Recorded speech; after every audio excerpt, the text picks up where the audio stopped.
You know, several years ago I was in New York City autographing the first book that I had written. And while sitting there autographing books, a demented black woman came up. The only question I heard from her was, "Are you Martin Luther King?" And I was looking down writing, and I said yes. The next minute I felt something beating on my chest. Before I knew it, I had been stabbed by this demented woman. I was rushed to Harlem Hospital. It was a dark Saturday afternoon. That blade had gone through, and the x-rays revealed that the tip of the blade was on the edge of my aorta, the main artery. And once that's punctured, you're drowned in your own blood. That's the end of you. It came out in the New York Times the next morning that if I had merely sneezed, I would have died.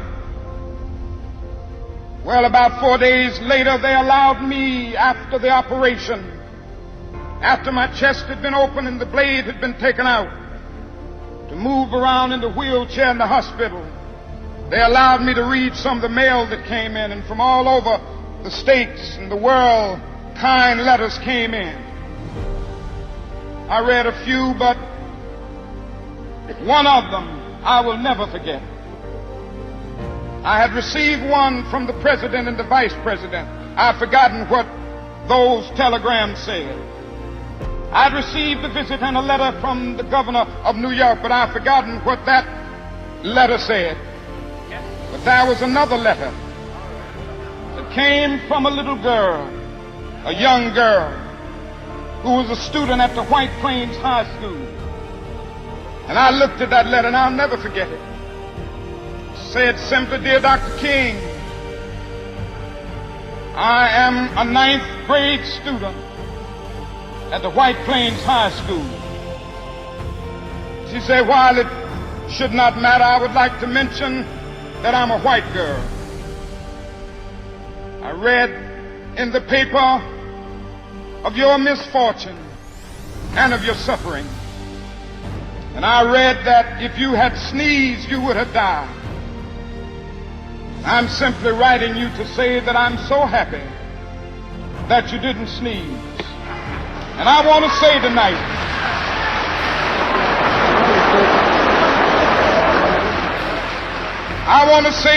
that I too am happy that I didn't sneeze, because if I had sneezed, I wouldn't have been around here in 1960. And students all over the South started sitting in at lunch counters.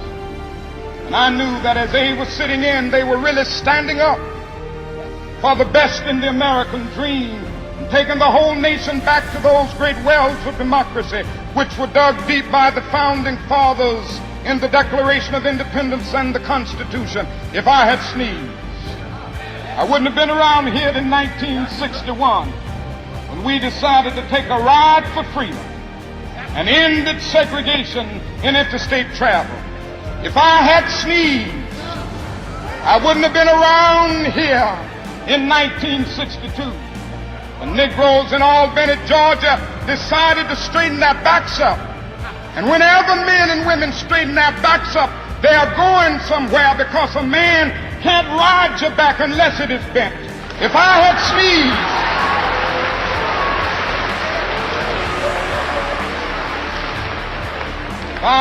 sneezed, I wouldn't have been here in 1963. The black people of Birmingham, Alabama, aroused the conscience of this nation and brought into being the Civil Rights Bill. If I had sneezed, I wouldn't have had a chance later that year in August to try to tell America about a dream that I had had. If I had sneezed, I wouldn't have been down in Selma, Alabama to see the great movement there. If I had sneezed, I wouldn't have been in Memphis to see a community rally around those brothers and sisters who are suffering. I'm so happy that I didn't sneeze. And they were telling me. Now it doesn't matter now. But it really doesn't matter with me now, because I've been to the mountaintop. I don't mind. Like anybody, I would like to live a long life. Longevity has its place. But I'm not concerned about that now. I just want to do God's will. And He's allowed me to go up to the mountain. And I've looked over. And I've seen the promised land. I may not get there with you, but I want you to know tonight that we as a people will get to the promised land.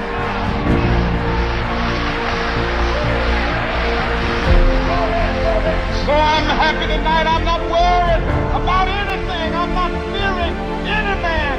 Mine eyes have seen the glory of the coming of the Lord.